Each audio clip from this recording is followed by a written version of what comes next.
frowning at my computer. Business was better than ever, but my relationship with Oliver had deteriorated.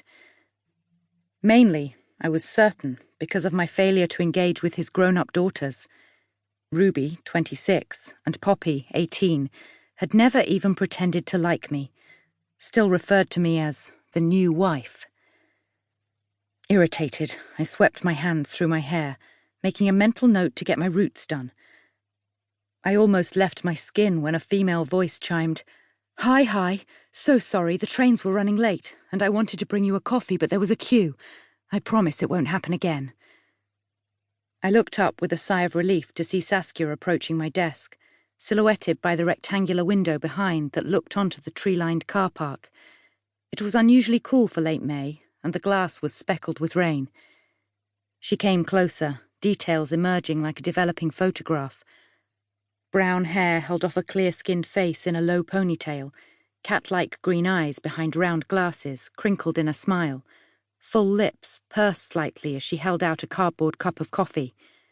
"Thanks for this." I leaned over and removed the lid before placing the cup on my desk. "You really don't have to buy me a coffee when we have a kitchen here." "It's nice to have a treat, and that coffee machine's a nightmare." Saskia's smile widened, and I couldn't help smiling back. I'd been resistant to the idea that I needed help, but had gone ahead and advertised for an assistant in an attempt to ease my workload. Long hours meant I was struggling to balance my home life, though Oliver worked just as hard these days and was rarely home before 7. After talking to Saskia on the phone, the first person to call about the job, I invited her for an interview, fighting a feeling of intimidation when she turned up, tall, slender, and smart in a dark blazer and trousers, her shiny shoes a contrast to my scuffed ankle boots. Oliver professed to love that I wasn't too bothered about my appearance after the groomed-to-perfection look his ex-wife Fiona had favoured, but I'd felt scruffy with my frizzing sweep of blonde hair, plain blue jeans and oversized shirt, which I realised once Saskia had left had a coffee stain on the hem. When I asked her where she'd come from, she said, "Finsbury Park, only a stone's throw by tube," which was an oddly old-fashioned phrase that had made me warm to her. "It's not a very glamorous location, I'm afraid."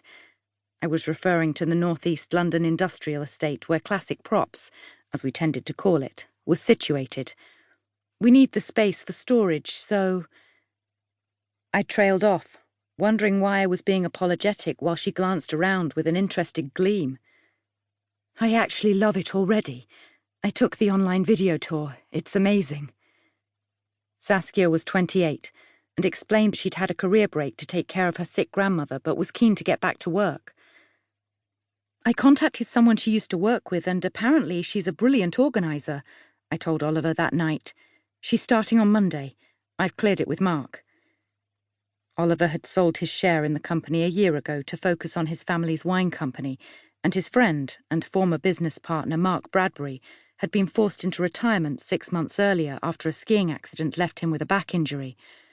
Mark was still very much involved, albeit from a distance, and had approved Saskia's appointment.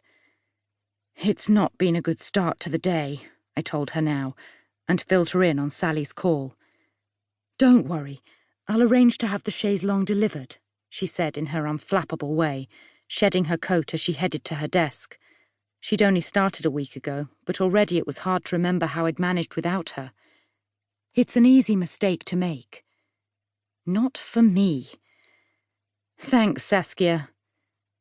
Aware of time ticking down to my meeting, I picked up the coffee and took a sip while grabbing my jacket off the back of my chair. "Oh, don't forget, I'll need a P45 and your bank details soon, or I won't be able to pay you at the end of the month." She looked up. "I'm so sorry, Nell. There's been such a lot to do since Gran died, clearing out her things, and I've recently switched banks and—" "It's fine, don't worry." I remembered with a pinch of grief how much paperwork there had been to deal with after my father died, and how it had at least kept Mum occupied for a while. The sorrow hadn't fully hit home until she'd been left with nothing to do but remember that he was never coming home again. Watching Saskia's long fingers move deftly across her keyboard, I let my shoulders drop. I needed to stop getting wound up about things and focus on what was important, my marriage. My parents had achieved almost 34 years together. I wanted Oliver.